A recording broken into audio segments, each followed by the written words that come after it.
Au moment précis où les États-Unis évacuent le gros de leurs troupes d'Irak, la guerre civile éclate en Syrie. C'est le moment précis où Al-Qaïda en Irak donne naissance à l'État islamique.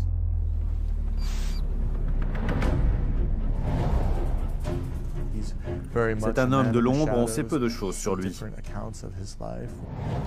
Il a étudié l'islam à Bagdad.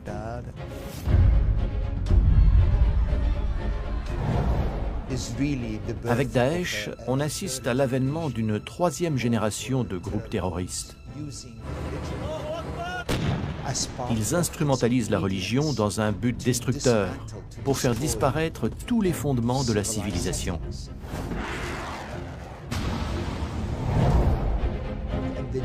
Le jour où ils ont eu ce territoire et ont créé le califat, les règles du jeu ont totalement changé.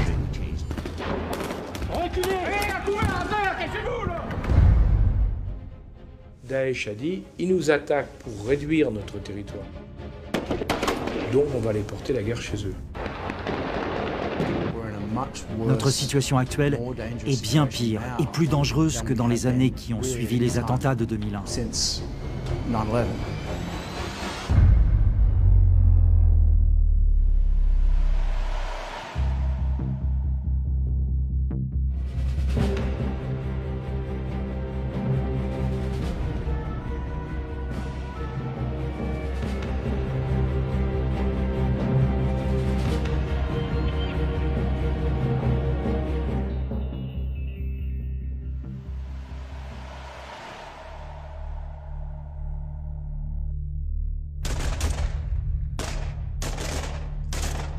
Une attaque mortelle a eu lieu ce matin dans les locaux de Charlie Hebdo. Ils étaient habillés de noir et auraient tiré à plusieurs reprises à l'arme automatique. En 2015, 2 séries d'attentats meurtriers ensanglantent la France et terrifient durablement le pays. Entre les 7 et 9 janvier, des terroristes islamistes français attaquent la rédaction du journal Charlie Hebdo, des policiers et les clients d'une supérette cachère à Vincennes. 17 personnes sont tuées. Les 3 assassins sont abattus par les forces de l'ordre. Les attentats sont revendiqués au nom d'Al-Qaïda.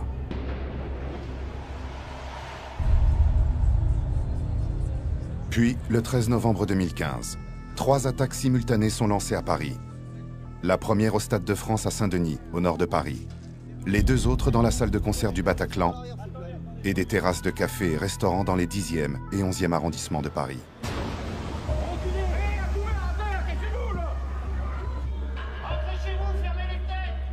Elles sont l'œuvre de 3 équipes de 3 hommes équipés de dispositifs explosifs et de Kalachnikov.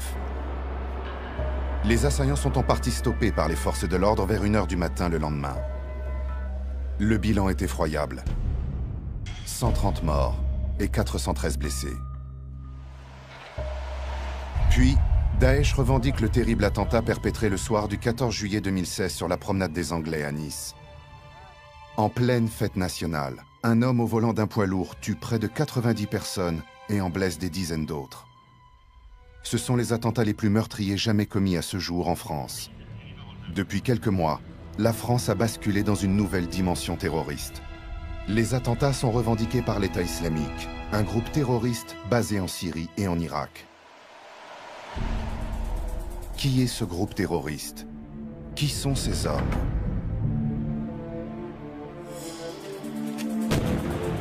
Pour comprendre d'où vient l'État islamique, il faut remonter le temps jusqu'à l'intervention américaine et britannique en Irak le 20 mars 2003. Les raisons alors invoquées par les États-Unis sont la lutte contre le terrorisme. L'Irak est présenté comme un des viviers du terrorisme d'Al-Qaïda. Il faut aussi éliminer des armes de destruction massive et chimique qu'est censé détenir ce pays. Enfin, l'arrestation du dictateur Saddam Hussein permettra l'instauration d'une démocratie et la pacification de l'Orient par un effet d'exemple. At this hour, American and coalition forces are in the early stages of military operations to disarm Iraq, to free its people, and to defend the world from grave danger. On my orders, coalition forces have begun striking selected targets of military importance to undermine Saddam Hussein's ability to wage war.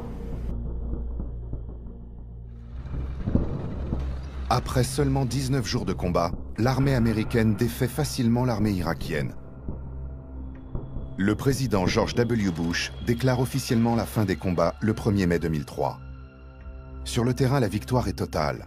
Pourtant, rapidement, aucun des éléments justifiant cette intervention militaire n'est découvert par les forces occidentales sur le terrain. C'est un gigantesque mensonge. Les Américains voulaient faire une guerre et il n'y avait pas raison de la faire. Tous les arguments sortis par les Américains pour justifier cette guerre étaient des arguments de propagande. America faces an enemy who has no regard for conventions of war or rules of morality. Toutes les bêtises qu'il ne fallait pas faire, tous les risques, tout ça avait été montré dans des notes extrêmement précises à Rumsfeld et à Bush. Ils avaient dit, oui, c'est pas comme ça que ça va se passer, laissez-nous faire.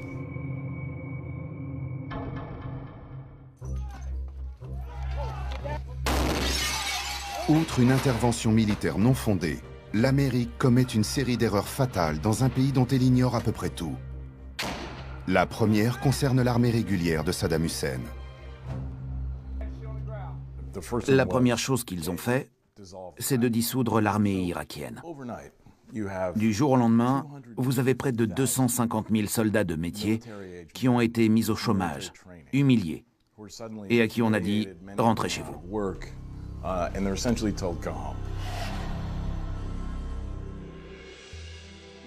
Les Cuba fait partie du premier gouvernement libre d'Irak en 2005. Il est alors le conseiller du Premier ministre Ibrahim al-Jafari et porte-parole de son gouvernement. Tous ces soldats expérimentés et leurs officiers n'attendaient qu'une chose, qu'on les appelle pour servir leur pays. Ce ne sont que des militaires, ils obéissent aux ordres. Personne ne les a rappelés. Ils se sont retrouvés sans solde.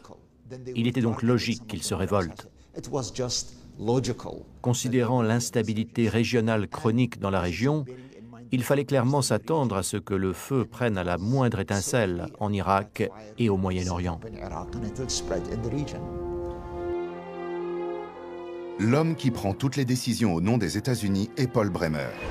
Ce haut fonctionnaire qui dépend du ministère de la Défense des États-Unis est nommé le 6 mai 2003 comme directeur de la reconstruction et de l'assistance humanitaire en Irak.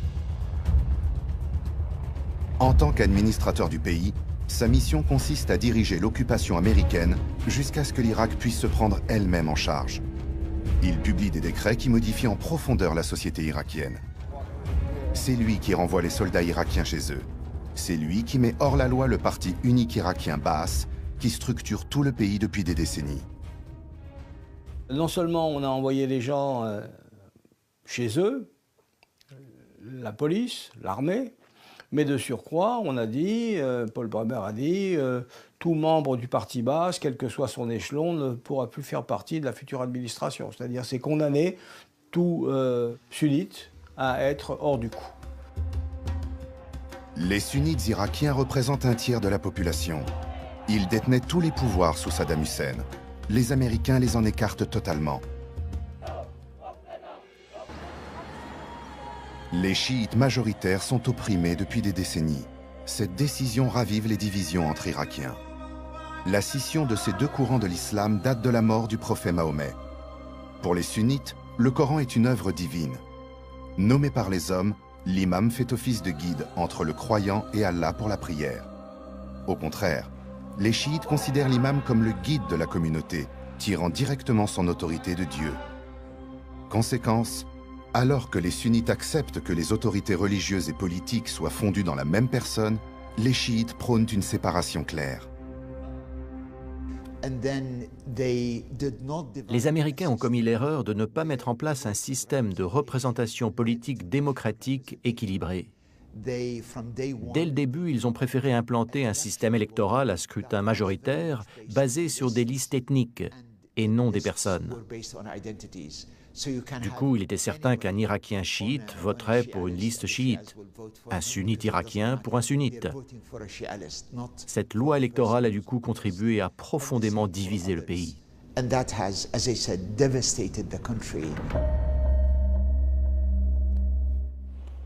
Seconde erreur américaine en créant le Conseil de gouvernement intérimaire irakien à l'été 2003. Le problème, c'est que ces membres sont nommés par l'Amérique et choisis parmi les formations politiques, les ethnies et les chefs religieux qui se sont opposés au gouvernement de Saddam Hussein. Cela réalimente la haine interreligieuse.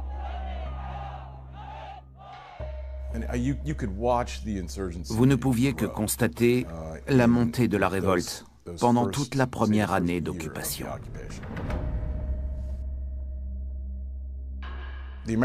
Les Américains ne comprenaient rien à la situation. Ils ne savaient pas quoi faire.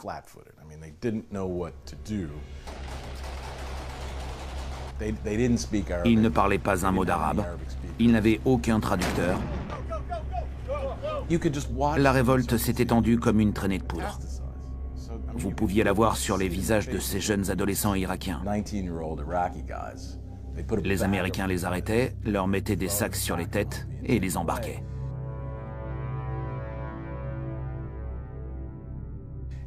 Et il était logique de penser que si cet Irakien n'était pas un membre de l'insurrection au moment de son arrestation, il le serait pour sûr en sortant.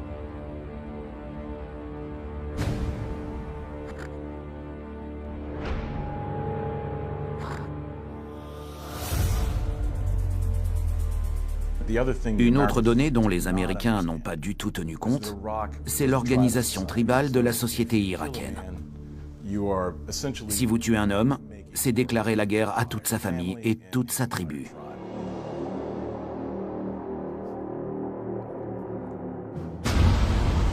La rébellion irakienne explose et le 17 juin 2003, un groupe jusqu'alors inconnu, les brigades de résistance irakiennes, revendique des attaques contre l'armée américaine et les civils travaillant pour elle.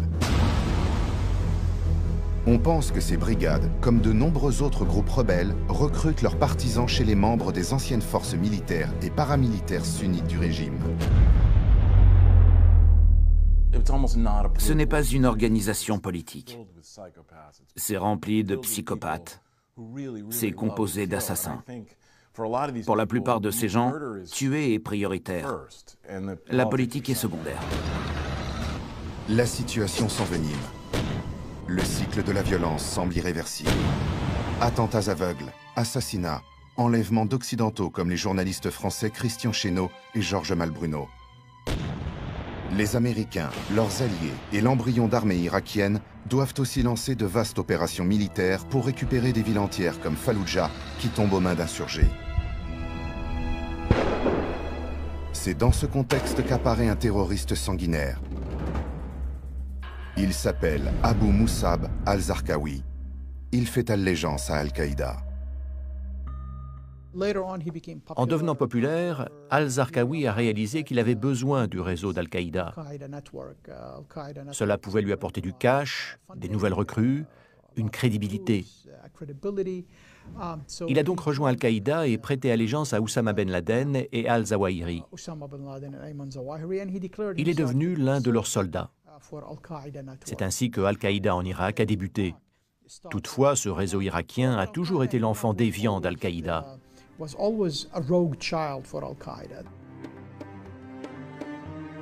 Dans la très longue traque pour capturer al-Zarqawi mort ou vif et la chasse aux membres d'Al-Qaïda en Irak, Chris Simons, l'un des agents les plus décorés du contre-espionnage américain, a joué un rôle clé. Il a fait partie des équipes mobilisées pendant 5 ans pour le capturer mort ou vif. Il y a eu de nombreuses opportunités de promotion rapide au sein de ce groupe terroriste. Cela s'explique par les succès du gros travail répressif que notre unité spéciale a mené pour tuer ou capturer les responsables d'Al-Qaïda en Irak. Ceux qui survivaient arrivaient rapidement au sommet de la hiérarchie d'Al-Qaïda en Irak. Zarqawi a été suffisamment habile pour y parvenir et y rester un long moment. Un moment qui a duré beaucoup trop longtemps. C'est un proche de Ben Laden. Al-Zarqawi a fait le djihad en Afghanistan. Il arrive en Irak après la chute de Saddam Hussein.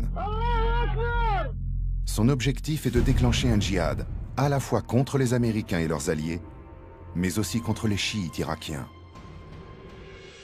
C'est lui aussi qui a introduit cette notion takfiriste qui dit qu'on peut tuer les musulmans s'ils ne sont pas du même bord que vous. Chose que jamais Al-Qaïda n'a dit. Zawahiri, qui est leur penseur, a toujours dit on ne touche pas aux musulmans, on s'attaque à ceux qui ne sont pas musulmans. Il s'en prend aux chiites irakiens et aux membres de la communauté internationale. Al-Zarqawi devient le lion de Mésopotamie, ou le prince d'Al-Qaïda en Irak. Les attentats sans fin perpétrés par son organisation engendrent le chaos et font de très nombreuses victimes.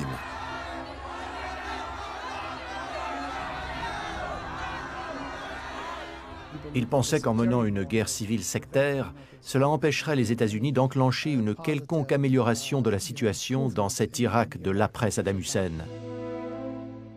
James Jeffrey est un observateur clé du terrorisme. C'est l'homme qui fait la jonction entre les États-Unis et les autorités provisoires irakiennes. Il est aussi le chargé d'affaires de l'ambassade des États-Unis et le conseiller de la ministre des Affaires étrangères, Condoleezza Rice, jusqu'en 2007. Barack Obama le nomme ambassadeur d'Irak de 2010 à 2012. Le but des insurgés était de rendre l'Irak totalement ingouvernable en coupant l'électricité, en créant des pénuries de pétrole, en empêchant les Irakiens de se rendre à leur travail, en sabotant tous les moyens de transport, routes, trains, en obligeant aussi la fermeture des aéroports à cause des missiles. Les terroristes ont presque gagné.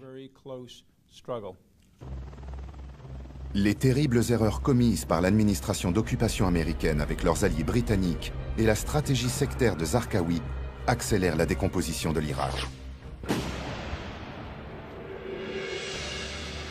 Les États-Unis mettent tout en œuvre pour en finir avec Al-Qaïda en Irak. Zarqawi est accusé de plus de 700 actes de terrorisme.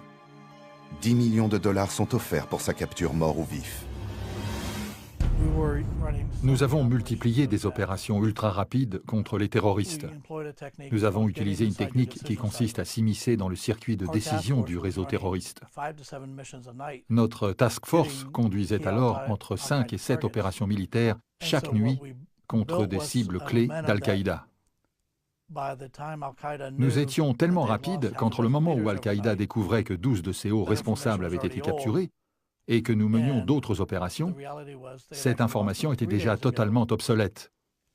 Du coup, c'est tout leur système de communication qui était coupé. Au bout d'un moment, ils ne savaient même plus qui était encore là ou qui était arrêté. On les a complètement paralysés. À plusieurs reprises, les services américains sont proches de mettre la main sur Zarqawi. Mais il réussit à se sortir des pièges ou des attaques ciblées menées par ses poursuivants. Cette baraka participe à lui forger, auprès de certains jeunes musulmans, une légende de style Zorro. Le réseau qu'il dirigeait était très différent de tous ceux que nous avions combattus auparavant. Contrairement aux autres groupes qui avaient tendance à tout contrôler au sein de leur réseau, comme la logistique, Al-Qaïda en Irak a fait exactement l'inverse et a sous-traité auprès d'autres Irakiens un maximum de choses, les rendant quasiment invisibles. Donc, difficile à combattre. Cela leur a aussi permis de toujours avoir un grand nombre de combattants sur le terrain.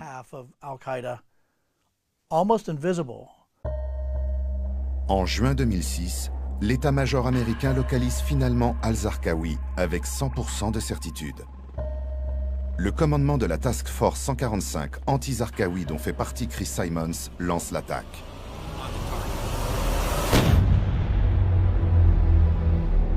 Deux F-16 larguent 2 bombes de 250 kg sur la maison. La mort de Zarqawi signe la quasi-fin d'Al-Qaïda en Irak. Même si les problèmes sont loin d'être réglés, les États-Unis retirent le gros de leurs troupes d'Irak en décembre 2011. Une promesse du nouveau président Barack Obama. I've come to speak to you about how the war in Iraq will end. The situation in Iraq has improved. Al-Qaeda in Iraq has been dealt a serious blow by our troops and Iraq's security forces.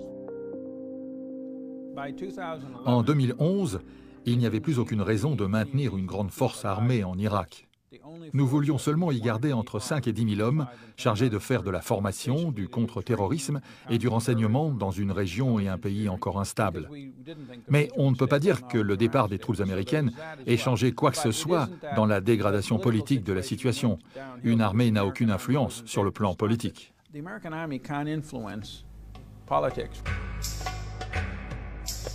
Les forces américaines quittent le pays en laissant derrière elles Nouri al-Maliki aux commandes de l'Irak. Le Premier ministre Maliki, installé par l'administration Bush en place depuis 2006, est issu de la communauté chiite irakienne. Il est réélu en 2010. Maliki est très proche de l'Iran, l'ennemi juré de la communauté sunnite irakienne. Le résultat, c'est l'aliénation d'une grande majorité des sunnites, même si à la base ils sont réticents à tout effort pour reconstruire la nouvelle Irak. Ils ne supportent pas d'être devenus une minorité. Mais on peut dire que le Premier ministre Maliki a jeté de l'huile sur le feu. Au moment précis où les États-Unis évacuent le gros de leurs troupes d'Irak, la guerre civile éclate en Syrie. La combinaison de ces deux facteurs a redonné vie à un terrorisme moribond. C'est le moment précis où Al-Qaïda en Irak donne naissance à l'État islamique.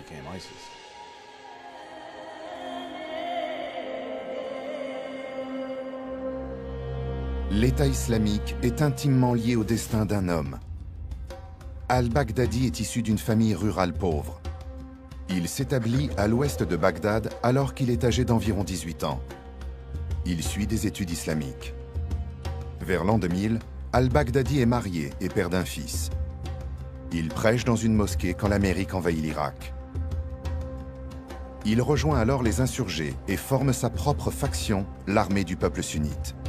Il prend à cette occasion le surnom d'Abu Douwa. C'est un homme de l'ombre. On sait peu de choses sur lui. Il est originaire de Samarra.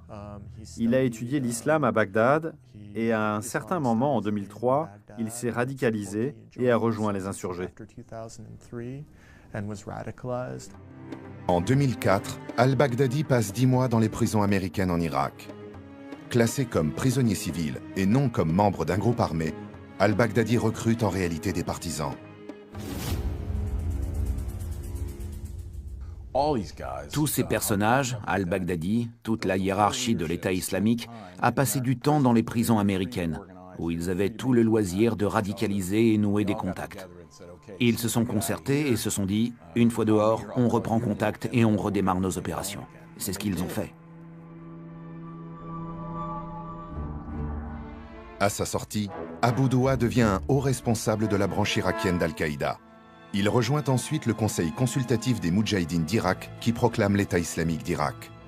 Il en devient l'émir en 2010. En octobre 2011, Abu Douwa devient Al-Baghdadi.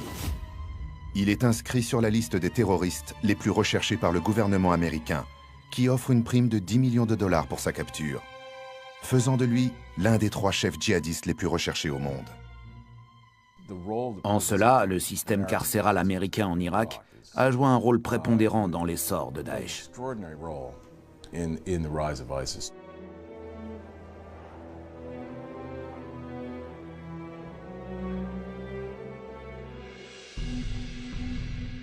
L'État islamique d'Irak, créé en 2006, est une alliance de groupes armés djihadistes dont fait partie Al-Qaïda en Irak, avec une trentaine de tribus sunnites, représentant 70% de la population de l'Ouest irakien. La branche irakienne d'Al-Qaïda est absorbée dans l'État islamique en 2007. L'objectif de l'État islamique est le rétablissement du califat des Abbassides, un État musulman s'étendant de l'Afrique du Nord à l'Asie centrale. L'État islamique est un mouvement salafiste djihadiste, particulièrement hostile aux chiites. Et ensuite, il s'est lancé avec l'aide de beaucoup de pays, enfin beaucoup de familles de pays arabes et de certains pays arabes aussi, il s'est lancé dans cette guerre où, en définitive, c'était pas au départ, étant donné que les Américains avaient dit qu'ils allaient partir, c'était pas une guerre contre les Américains, c'était une guerre contre les chiites. Cette première version de l'État islamique est composée d'hommes aguerris au combat. Certains sont des terroristes djihadistes, D'autres sont des centaines d'anciens cadres de l'armée de Saddam Hussein. En général, une guérilla, ça prend du temps à se constituer parce qu'il faut trouver des armes, il faut trouver des recrues, il faut commencer à savoir se battre. Là, non, on avait un matériel déjà prêt de gens qui avaient le savoir-faire, l'argent, les armes et qui tout de suite ont passé au terrorisme.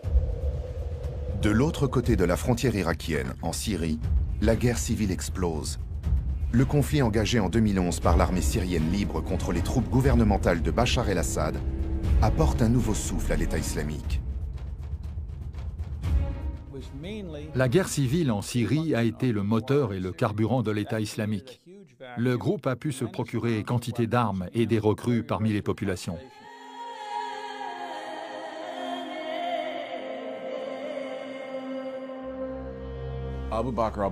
Quand cette guerre éclate en Syrie, Abu Bakr al-Baghdadi, le chef de Daesh, envoie 6 hommes en Syrie de l'autre côté de la frontière irakienne en leur demandant de créer la branche syrienne de Daesh.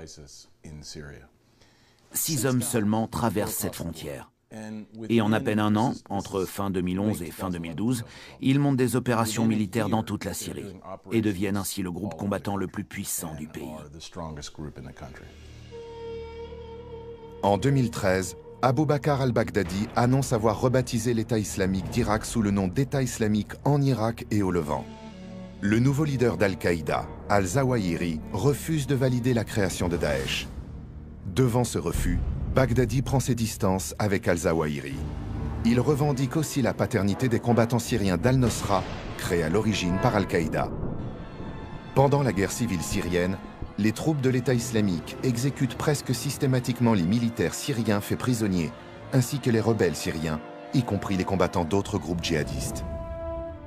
Après avoir conquis des villes syriennes comme Raqqa et engrangé des succès militaires, Daesh repasse en force en Irak.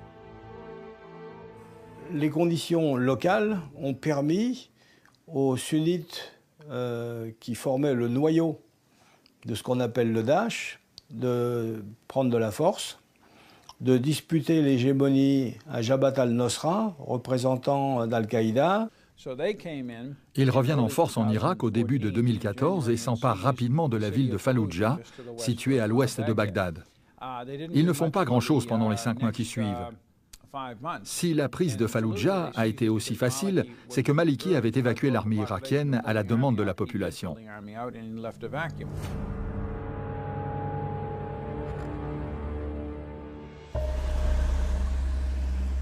Le 9 juin 2014, Mossoul, une ville de près de 2 millions d'habitants, est prise.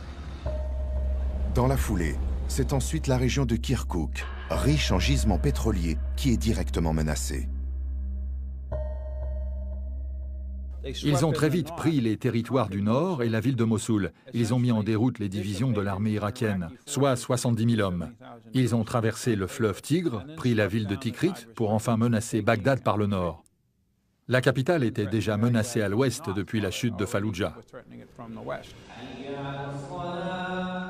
C'est alors que l'État islamique en Irak et au Levant annonce rétablir le califat.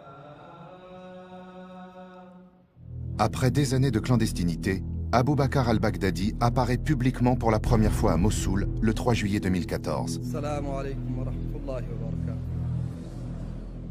Dans la grande mosquée, il appelle tous les musulmans à lui obéir pour mener la guerre sainte. L'Occident découvre l'horreur mise en scène par l'État islamique. Les exécutions par décapitation filmées par les bourreaux.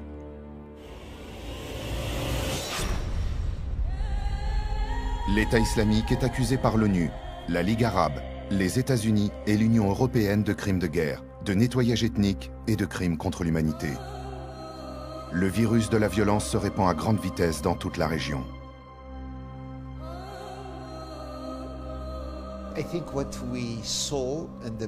Avec Daesh, on assiste à l'avènement d'une 3e génération de groupes terroristes.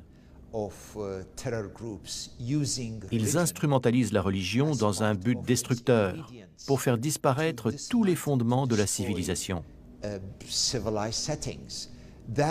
Cette nouvelle graine, ce nouveau virus, ne peut se développer que dans un environnement de chaos. Et la première chose qu'il doit faire pour survivre, c'est créer encore plus de chaos. C'est un mécanisme de survie. Donc le sectarisme est un ingrédient du chaos. La terreur fait partie du chaos. Plus il y a de haine et de destruction, plus il se développe. Cette graine peut se développer dans tous les segments des sociétés où il n'y a plus ni espoir ni entraide.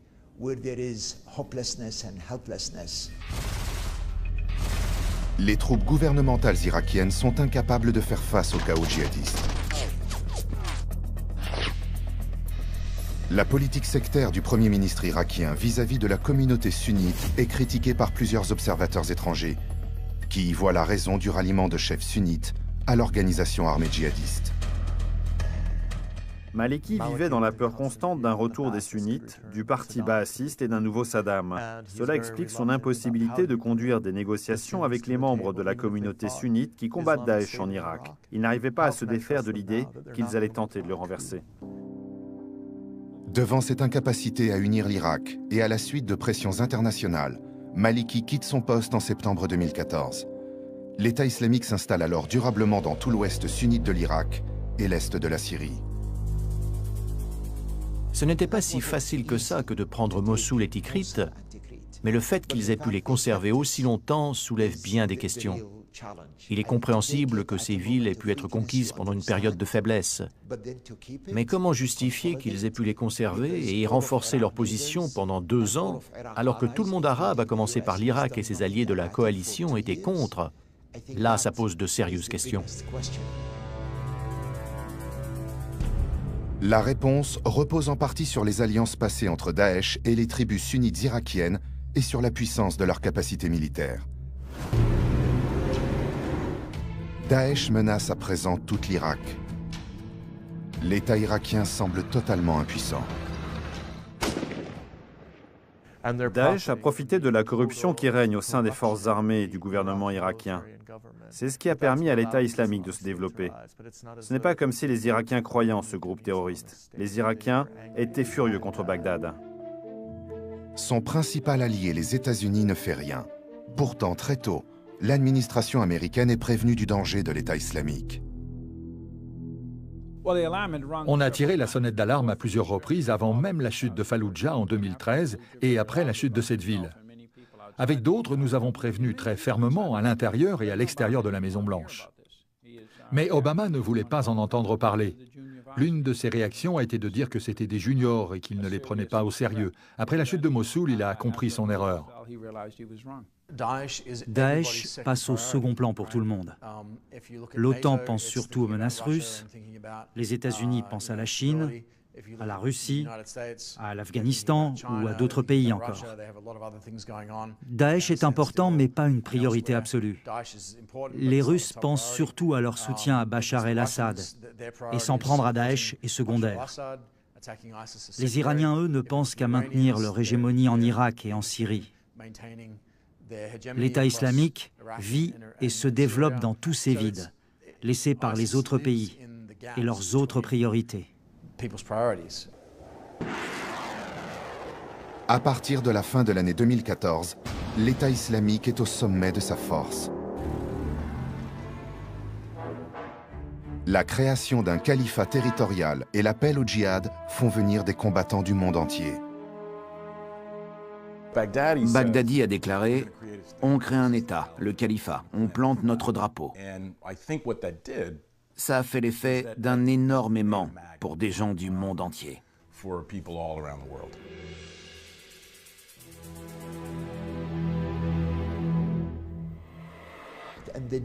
Le jour où ils ont eu ce territoire et ont créé le califat, les règles du jeu ont totalement changé.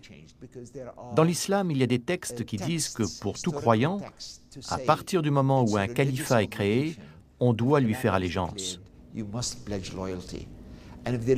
y a 1% de musulmans qui croient en ces textes, ce qui se traduit peut-être par 100 millions de personnes en tout. Cela fait des millions de personnes qui sont prêtes à répondre positivement à cet appel.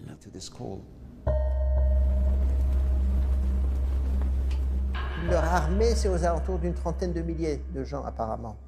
Et ils ont quelque chose comme 25 à 30 000 étrangers aussi qui sont venus. Donc vous voyez, des pays musulmans, beaucoup par exemple de la Tunisie et de l'Égypte, des Émirats, une partie de l'Arabie Saoudite, et une partie, enfin surtout des Caucasiens, Tchétchènes, etc. Donc une armée où les étrangers jouent un rôle quand même très important. L'État islamique suit une stratégie élaborée par des idéologues islamistes depuis le début des années 2000. L'ouvrage rédigé par Abou Bakr al-Naji et intitulé « L'administration de la sauvagerie » est l'un de leurs livres.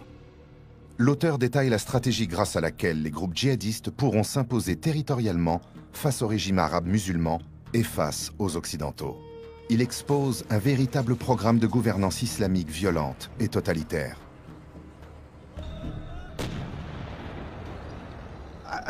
Il faut toujours garder à l'esprit que Daesh est issu d'Al-Qaïda. C'est en partie la même logique théologique narrative.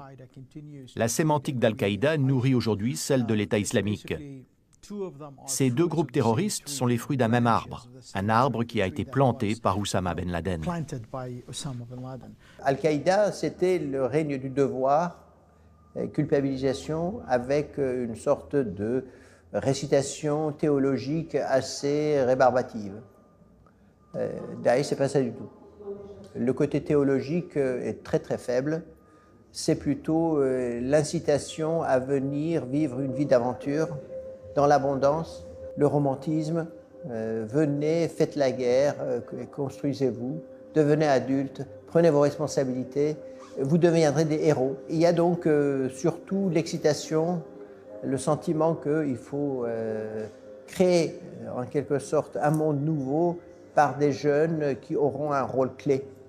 Donc ça donne le sentiment d'exister, le sentiment de sortir de l'insignifiance et surtout le sentiment de créer ce monde nouveau en détruisant l'ancien. L'importance des étrangers au sein de l'État islamique est indéniable. Mais l'État islamique ne limite pas ses appels à l'immigration combattante. Les Irakiens, Tunisiens et Saoudiens occupent la majorité des postes clés des structures militaires ou religieuses. Il existe en Syrie de véritables foyers coloniaux, sortes de kibboutz islamiques où des combattants étrangers s'installent avec leurs familles. Des villages entiers ont été vidés de leur population pour être repeuplés. 5000 jeunes Européens ont ainsi répondu à l'appel, dont plus de 1200 Français. Introduction massive des femmes, introduction massive des filles, introduction massive des garçons, et introduction massive des convertis, et pour tout couronner, la présence massive des classes moyennes. Avant, en France, la plupart des djihadistes, si vous voulez, étaient des couches populaires, des banlieues. Si vous regardez leur nombre, il y a eu Khaled Kelkal, 1995, le RER Saint-Michel, une dizaine de morts, plusieurs dizaines de blessés. Ensuite, Mera, 2012. Ensuite, Médine et Mouche. Ensuite, les frères Kouachi, Koulibaly. Tout ça, c'est des jeunes, surtout des banlieues, pour l'écrasante majorité. Or, maintenant, on a quelque chose comme un phénomène nouveau, à savoir un quart qui sont des jeunes de classe moyenne, donc qui ne sont pas des banlieues. Donc tout ça, c'est nouveau. La stratégie califale de l'État islamique est payante. Elle découle d'une réflexion sur le long terme, inscrite dans l'histoire des mouvements djihadistes. Et c'est en s'appuyant sur ce point que, progressivement, l'État islamique cherche à se construire une autorité, démontrant qu'il fonctionne aujourd'hui non pas comme un groupe, mais bien comme un État. Le financement de l'État islamique ressemble à celui d'un État plutôt qu'à un groupe terroriste traditionnel. Ils lèvent des impôts, vendent du pétrole et de l'électricité sur les marchés internationaux. Ils ont même conclu des accords avec le gouvernement syrien. Ils imposent aussi des taxes aux entreprises et aux particuliers. Cela ressemble vraiment au fonctionnement d'un État. Comme un État, l'État islamique contrôle des chaînes de télévision, produit un magazine à la mise en page soignée et poste une quantité importante de photos et vidéos sur les réseaux sociaux. Avec ses vidéos d'exécution glaçantes et ses scènes de guerre effroyables, sa propagande fait de la barbarie son principal vecteur de communication. La propagande des djihadistes est le résultat d'une organisation réfléchie et soutenue par d'importants moyens techniques et économiques. De nombreux étrangers sont aux commandes de sa propagande. Aujourd'hui, avec les médias sociaux et Internet, ils peuvent mettre en ligne des manuels militaires, faire passer le mot pour les localiser facilement. Du coup, si vous êtes un Canadien, un Européen ou un Américain mécontent et vous voulez votre quart d'heure de gloire, il suffit de se fabriquer un drapeau de l'État islamique, d'en apprendre un peu sur eux et de leur faire allégeance sur Internet. Demain, votre nom sera connu du monde entier.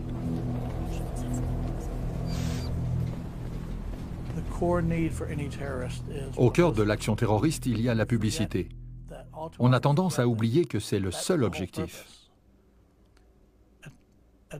Une attaque terroriste non relayée par les médias n'est pas une action terroriste. Donc, l'idée d'avoir une couverture globale, relayée par les médias du monde entier, en contrôlant le message que vous diffusez via les réseaux sociaux, est une propagande idéale pour ces groupes. D'ailleurs, comme Al-Qaïda, l'État islamique filme tout.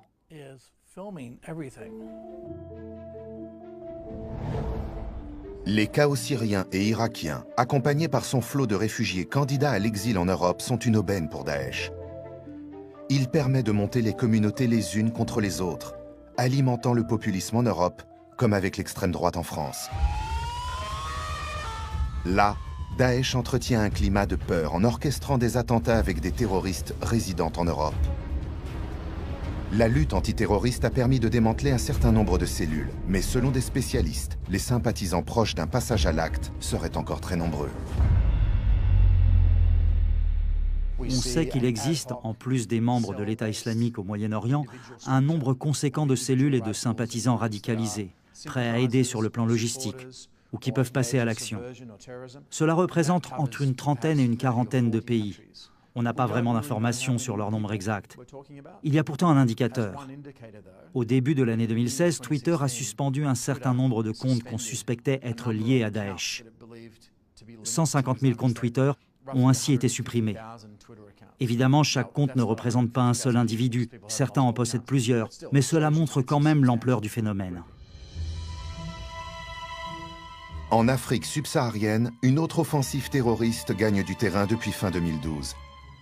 La principale menace vient d'Al-Qaïda au Maghreb islamique et de Ansar Dine. Ce sont deux organisations djihadistes terroristes.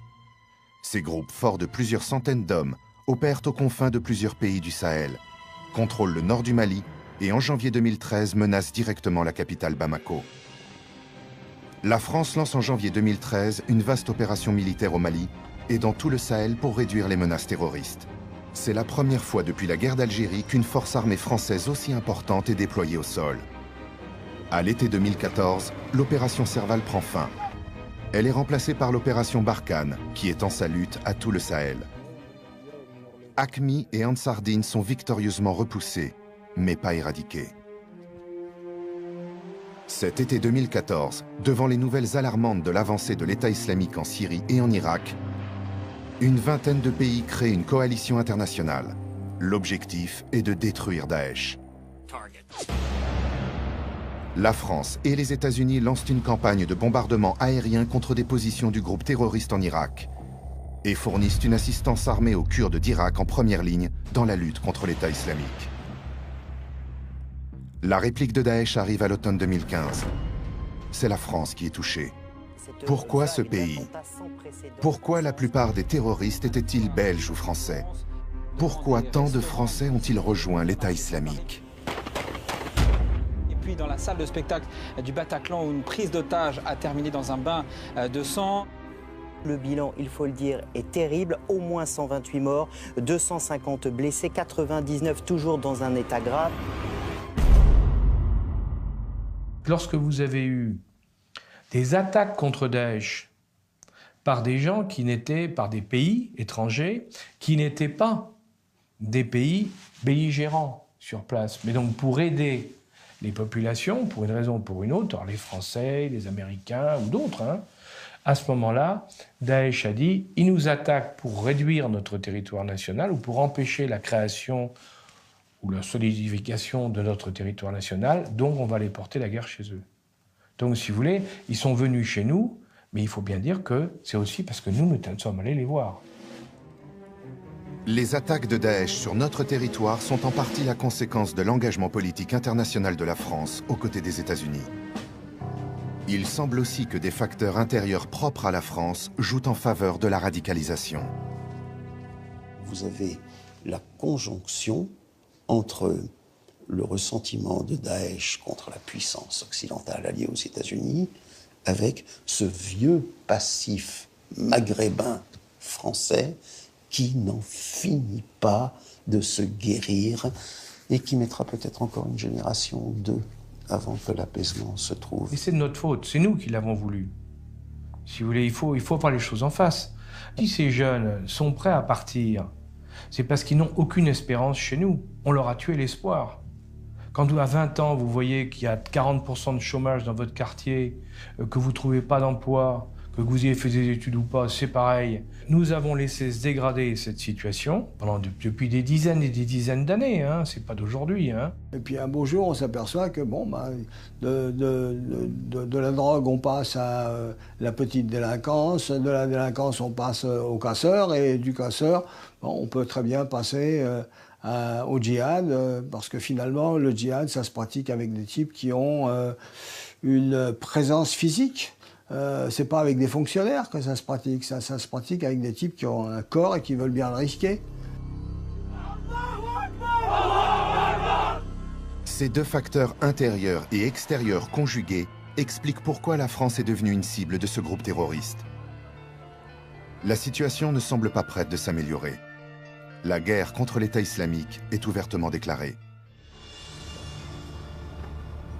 Depuis le 14 novembre 2015, la France a déclenché l'état d'urgence sur le territoire national. Le degré de sécurité n'a jamais été aussi élevé depuis 50 ans. Tous les services de sécurité intérieurs et extérieurs sont mobilisés dans la lutte anti-Daesh.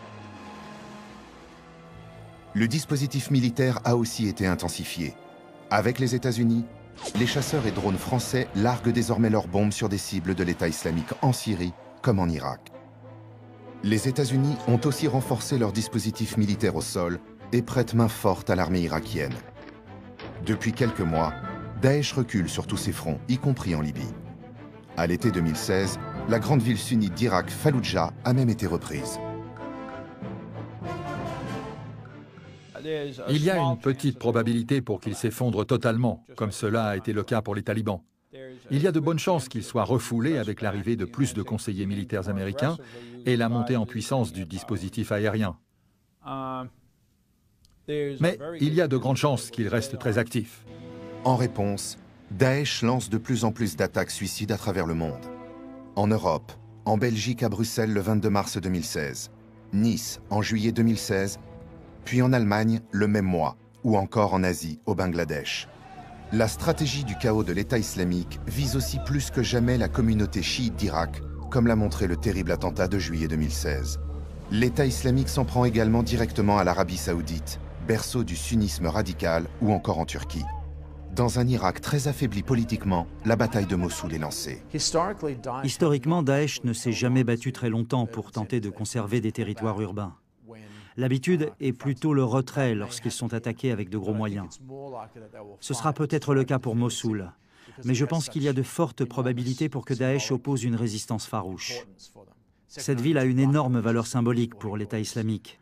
Raqqa en Syrie est leur capitale politique, alors que Mossoul est économiquement plus importante. Et c'est là aussi que Abu Bakr al-Baghdadi a créé le califat. Toute l'attention du monde est focalisée sur la lutte contre le groupe terroriste Daesh et son immense réseau international qui s'étend de l'Afrique à l'Asie. Mais aussi bien les talibans en Afghanistan que le groupe terroriste Al-Qaïda sont toujours bien présents et implantés. Même s'ils sont contenus, ils ont repris des forces. L'intervention russe a bien montré qu'en fin de compte, ce n'est pas les seuls. Que Jabhat al-Nusra, Ahrar al-Sham sont aussi islamistes que le Daesh, même s'ils ne sont pas aussi flamboyants, et qu'ils travaillent en profondeur, qu'eux, ils parlent l'arabe syrien, donc ça va durer encore. Notre situation actuelle est bien pire et plus dangereuse que dans les années qui ont suivi les attentats de 2001. Nous n'avons plus un, mais deux réseaux terroristes mondiaux. L'intervention américaine en Irak et la politique sectaire mise en œuvre a durablement bouleversé les cartes au Moyen-Orient. Le conflit syrien et ses atrocités n'ont fait que jeter de l'huile sur le feu dans une région où la haine religieuse entre chiites et sunnites ne semble pas prête de s'éteindre. La rivalité actuelle entre chiites et sunnites dans tout le Moyen-Orient, amplifiée par les hostilités entre l'Arabie saoudite et l'Iran, attire d'autres pays dans ce conflit, comme la Turquie, l'Égypte et les Émirats arabes unis. Même si la réalité est difficile à accepter, il semble que l'on soit plus proche du début que de la fin.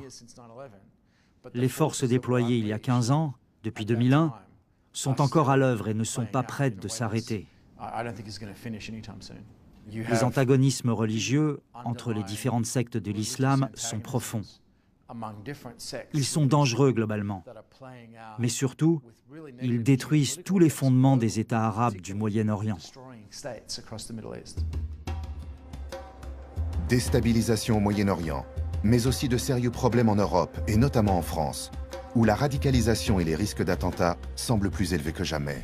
Nous allons venir en Europe et ces opérations-là, ils seront de plus en plus en toute l'Europe, en France, en Belgique, en Allemagne, en Suisse, partout en Europe et partout en Amérique, Inch'Allah, bi'idhnillah ta'ala.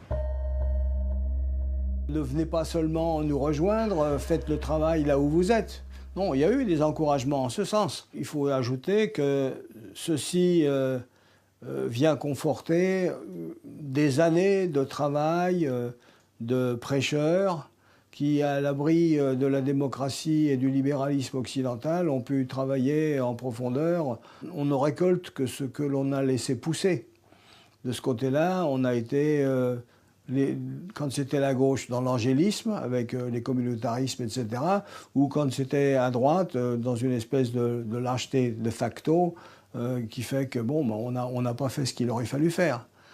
En gros, le bilan de l'Europe, il n'est pas extraordinaire. Je veux dire que nous ne sommes pas uniquement dans cette affaire des victimes, nous sommes aussi des responsables de ce que nous subissons. Aujourd'hui, Daesh perd du terrain sur le plan militaire, mais la situation ne s'arrangera pas avec son entrée en clandestinité. Par exemple, le retour à venir en Europe d'islamistes radicaux formés au combat et à la fabrication de bombes pose déjà un immense problème aux autorités. Cela concernerait plusieurs centaines de personnes. On est face à un phénomène nouveau qui aura un impact beaucoup plus grand sur les sociétés européennes que la décennie d'avant. D'abord numériquement, comme je l'ai dit, et d'autre part, pour ce qui est de la capacité destructrice de ces jeunes qui peuvent aller très loin dans la mise à mort des autres, sans aucun sentiment de culpabilité et sans autre forme de procès. Ils peuvent tuer, si vous voulez, dans une insensibilité totale et une cruauté absolue parce qu'ils déshumanisent l'adversaire, mécréant, soi-disant, à leurs yeux. Au-delà du soutien diplomatique, des mesures sécuritaires et des opérations militaires, la solution au terrorisme radical islamique ne passe-t-elle pas par le monde musulman lui-même? Du Maghreb au Moyen-Orient, en passant par l'Afghanistan jusqu'à l'Asie, certains pensent que la solution doit venir du monde musulman. En raison du conflit entre sunnites et chiites, le monde musulman est en piteux état, à tel point qu'il pourrait aujourd'hui volontiers accueillir un mouvement des Lumières. Une nouvelle situation dans laquelle, sans abandonner sa religion, on pourrait la redécouvrir dans un contexte plus moderne et ainsi rattraper le reste de l'humanité. Aujourd'hui, les musulmans ont un sérieux problème. Ils doivent le regarder avec attention, le nommer, et surtout, ils ont besoin de le régler. Ce problème ne disparaîtra pas de lui-même. C'est une vraie question pour les croyants. Moi-même, en tant que musulman et croyant, je crois qu'il faut y faire face rapidement.